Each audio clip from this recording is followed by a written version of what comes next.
So most people probably use something like this, or the ones on little magnets, to clean the algae off their fish tank.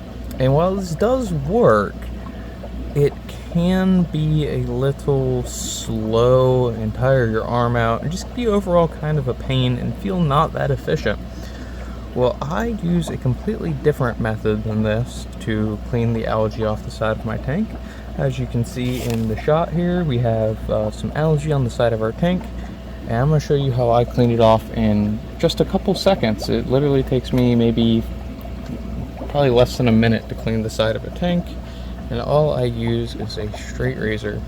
You can pick up a pack of I don't know, 50 to 100 of these for maybe $10, and then you won't need to use them very often, as it takes a while to get to this state.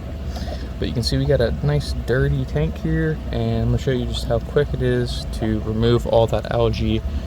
So let's go ahead and do that. Well, let me get the camera in position here perfectly.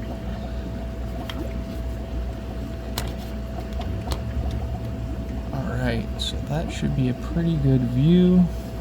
You can see here, you can just go on the down, takes it off.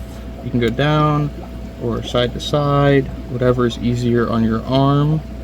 And you can go forward or on the back, it'll get it too.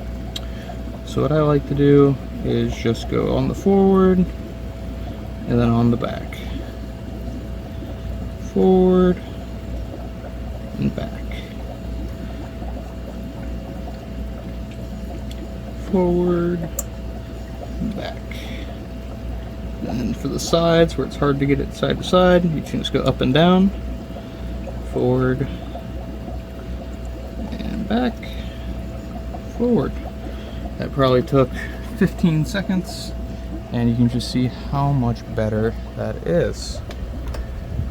Completely removed the algae, and if you actually run your finger over it, it feels completely smooth. And if it doesn't, you can tell you missed a spot. But that's how I get the algae off my tanks in a matter of a minute or two, 5 minutes for an entire tank. And it's much easier on the arm. You don't need to use very much pressure or scrub. You're not going to break the seals on your glass or anything like that. Because when I found I was using these, it was very hard to actually fully remove all of the algae, as it would start to get stuck on the sponge, and you'd end up having to press pretty hard and feel like you might actually break your tank. And that, it just didn't work well for me. So I found a new way to do it. Well, I don't know if it's new, but it's new to me. And I've been using that technique for several years. Now, I know most people might be concerned about scratching their tank or something like that.